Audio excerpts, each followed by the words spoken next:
Salut à tous et bienvenue une fois de plus à cette nouvel épisode du Ndolé Show. Et comme vous le savez si bien, tout au cours du Ndolé Show, tout ce que nous faisons, c'est de partager avec vous cette vidéo-là qui ont fait sensation sur la toile, qui ont fait du buzz. Et surtout, comme on le dit au Cameroun, qui sont Ndolé. Et la première vidéo, nous allons commencer par les États-Unis. Les États-Unis, ce qui s'est passé aujourd'hui, en fait, c'est le changement de pouvoir qui est parti des mains des républicains aux démocrates. Et cette vidéo, ce qui m'a vraiment fait rire aujourd'hui, je pense que plusieurs personnes d'entre vous ont eu à voir cette vidéo. C'est cette vidéo de Trump, Donald Trump, qui en fait faisait ses bagages pour sortir de la Maison Blanche. Et je vais la faire jouer pour que vous puissiez la voir avec moi. Donc allons-y. Donc voilà le gars Trump qui est en train de faire ses bagages pour sortir de la Maison Blanche. Et pendant qu'il se retourne pour voir ce qui se passe avec lui, il reçoit un bon coup aux fesses pour lui dire, monsieur, on ne veut plus vous revoir ici. Donc, je vais la rejouer encore pour que vous puissiez très bien l'observer. Donc, le gars a fait ses bagages, il s'en allait tranquillement, mais il a pris le temps de se retenir pour revoir. Donc, ce qui s'est passé, c'est qu'il s'est dit, bon, est-ce que, jusqu'à présent, ce qui est surprenant, que ce qui me fait vraiment avoir une très faible estime pour ce monsieur-ci, c'est parce que jusqu'à présent, il n'a pas concédé. Jusqu'à présent, il n'a pas concédé. Il s'est dit, je ne vais faire aucun discours, puisque c'est la tradition de faire des discours. Une fois que tu es déclaré non, je ne veux pas dire perdant, mais une fois que bon, tu perds les élections, c'est une tradition aux États-Unis de faire ce discours-là, de concéder et dire, voilà, nous avons fait une bonne campagne, mais malheureusement, les Américains ont choisi tel ou tel autre candidat et nous acceptons les résultats puisque c'est un processus démocratique. Trump ne l'a pas fait jusqu'à présent. C'est-à-dire, il n'a pas concédé sa défaite. Il n'a pas dit que voilà, Biden, vraiment, je te donne la victoire. J'accepte que tu as gagné cette élection. Il ne l'a pas fait. C'est ça qui fait à ce que ce monsieur-ci va sombrer dans les oubliettes. Et ce qui s'est passé, c'est ce que d'autres présidents qui sont regroupés aujourd'hui pour commémorer la mort des soldats américains, il a brillé par son absence. Regardons un peu la vidéo. Cette vidéo, ça vous fait vraiment trop rire. Le gars sort avec tous ses valises, il se retourne pour regarder la présidence, il essaie de prendre un peu le temps. Il essaie un peu de souffler. Donc, ce qui se passe, c'est qu'il essaie un peu de réfléchir pour se dire, est-ce que vraiment ça vaut la peine de partir? On lui dit, alors si on ne veut rien entendre, dégage. On ne veut rien. Donc, n'essaie même pas de réfléchir deux fois. Puisque jusqu'à présent, tu as causé tellement de tort, on ne veut plus rien entendre. Tout ce qu'on veut, c'est que tu dégages. C'est tout ce qu'on veut. Donc, ça, c'est l'une des vidéos qui m'a vraiment beaucoup fait rire sur la toile. Et nous allons passer à la deuxième qui s'est passée juste au Cameroun. Donc, passons à la deuxième vidéo.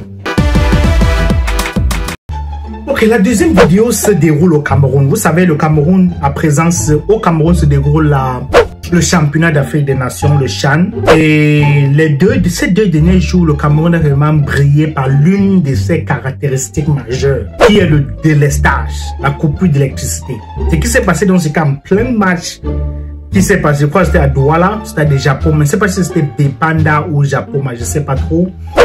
Mais en plein début de match, c'est-à-dire quand les joueurs s'apprêtaient à s'engager à une compétition, à un match très crucial, bien évidemment, et surtout à l'échelle internationale, puisque c'est le championnat d'Afrique des Nations, le Cameroun a brillé une fois de plus par le délestage. Regardons la vidéo, ce qui se passe. Bon, les gars sont sur le point de lancer le match et subitement, boum, le Cameroun est néo pour une fois de plus parce qu'ils savent qu'il y a le mieux qui est de couper vraiment l'électricité au stade. Mais ce qui me surprend, c'est que ceux qui ont eu la responsabilité de construire ce stade-là, est-ce qu'ils n'ont pas prévu ça? C'est-à-dire, pendant la construction des stades, ce qui est sûr, c'est qu'il y a eu des délestages. Cela s'est passé. Mais pourquoi est-ce que dans le budget, on ne s'est pas dit, bon, voilà, imaginons que cela arrive pendant un match. Comment est-ce qu'on anticipe ça? Est-ce qu'on ne met pas les groupes électrogènes, les puissants groupes là, pour faire de telle sorte que si il y a coupure d'électricité, immédiatement le groupe électrogène prend la relève pour alimenter le stade sans que personne ne se rende compte? Vraiment, le Cameroun. Regardez un peu la vidéo. Cette vidéo, si vraiment me fait Subitement, les gars allument le téléphone pour dire que bon, débrouillons-nous avec les téléphones. Débrouillons-nous avec les téléphones. Vraiment, si la lumière n'a pas marché, essayez un peu avec les téléphones pour voir ce que ça va donner. Le Cameroun, si on t'explique le Cameroun et que tu dis que tu as compris, non, sache qu'on t'a mal expliqué. Sache qu'on t'a très mal expliqué. Donc, ce qui me surprend plus, c'est l'organisation. C'est que ceux qui ont eu la charge de faire ça, ils ont eu tout le temps pour se dire, voilà, cela peut arriver. Mais comment est-ce que nous anticipons? Diriger, c'est prévoir. Diriger, c'est prévoir. Si tu étais ou tu faisais partie de cette équipe-là qui était chargée d'organiser le CAN et la CAN qui arrive, donc ce qui a de se passer au CHAN maintenant va très certainement arriver à la CAN. Donc comment est-ce que ceux-là qui dirigent, qui sont dans le comité d'organisation, vont essayer d'améliorer ce qui va se passer à la CAN à partir de ce qu'ils observent maintenant au CHAN? C'est ça qui va vraiment déterminer quel est le niveau de management du Cameroun. C'est ça qui va vraiment être l'élément clé. Donc là, maintenant, ils vont se dire, essayons d'acheter les groupes électrogènes, essayons de mettre ceci en place pour que cela ne se répète plus. Mais comme nous connaissons tous le Cameroun, il va falloir prier, il va falloir débloquer encore de fortes sommes d'argent, il va falloir faire signer les codes parts, il va falloir négocier Choco. Vraiment le Cameroun, si on t'explique vraiment ce que tu as, si tu comprends ce que vraiment on t'a très mal expliqué. Donc voilà un peu ce qui s'est passé au Cameroun ces 2 derniers jours, et nous espérons vivement que le Cameroun ne nous représente plus de cette façon. Nous espérons vraiment que le Cameroun essaie un peu de changer, puisque nous en avons déjà marre d'être ridiculisés à l'étranger et il faut que les choses changent. La troisième vidéo que je vais partager avec vous, c'est celle de cet événement-là, je ne dirais pas bonne, mais qui est un peu très sombre, qui est là, ces enfants-là qui ont essayé d'être volés. Je pense que c'est comme ça que je dois le dire, hein, puisque je ne pense pas qu'ils ont été volés, mais certaines personnes de très mauvaise foi ont essayé de voler certains enfants pour essayer d'aller les revendre. Donc, voici à quoi ressemble la vidéo.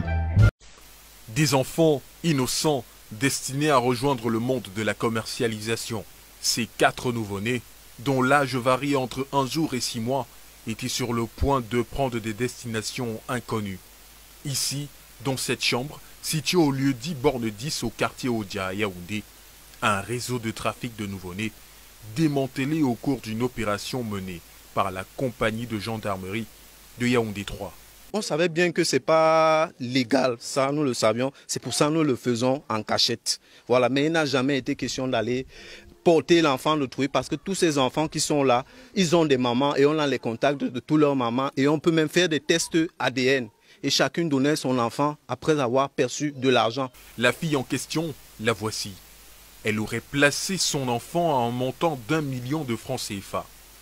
L'opération, menée par la gendarmerie, va conduire à l'interpellation de la jeune fille ainsi qu'une autre mère porteuse, une berceuse, 4 nourrissons, 2 acheteuses, parmi lesquelles une Congolaise qui a déboursé 6 millions de francs CFA pour 2 enfants, et aussi le promoteur de cette activité illégale.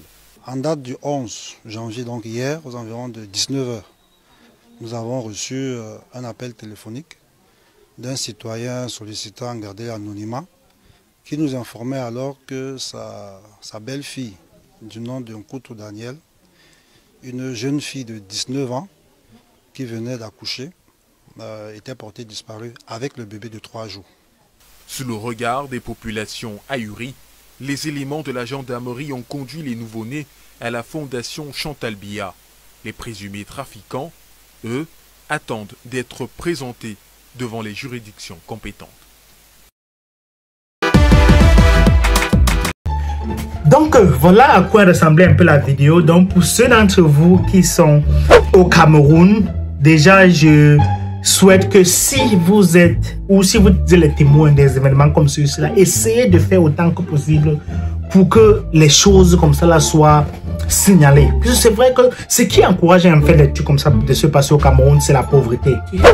C'est la pauvreté qui fait à ce que les Camerounais se lancent dans des activités pareilles.